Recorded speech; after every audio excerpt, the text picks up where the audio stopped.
أنا كل فصولك أيها التائه، فلن تعرف ربيعي حتى تمر بشتائي، ولن تكمل معي خريفي إلا بعد أن يلسعك صيفي. فإذا كنت دفء شتائي فسأزحف رعدي وأطلب من الثلوج التراجع بكل جحافلها، وأصافحك بمطري ويزهر عليك الربيع باسما لتبدأ نهاية صحراءك، وأزيح عنك شيك ألمك شوكة لأضمدها بملح صيفي وشمس شواطئي. أجعل عينيك تشاهد أبدية عمري وملكوت جناني وبحاري والمرجان. ضحكاتي ستكون نسائم تداعب نوريك لتقع ساجدا لظل رضاي، فتكون أسيري ولا تقوى الحراك. عندها سأظفر جدائلي في مرآة عينيك، وأشاهد خريفي الغاضب فيك، وسأقرر هل أوقف حروبي وأجدح لسلمك، هل أمزج ظوفي بقوتي وأسقيك منها كأسا، هل أجعل مخالبي تمسك بشعرك أم أغرسها في أكوان قلبك. أيها التائه، ما أنت؟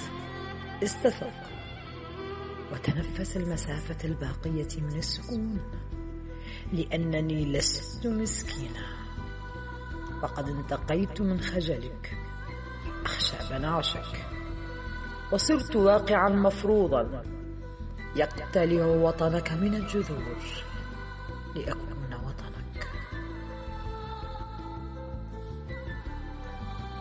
أنت البحر الدافئ المنتظر روحي، تلك التي تزحلقت قدماها من علو روحك فسقطت بمتاهة عينيك حيث بدأت حكاية الغرق. فصولك أغوتني،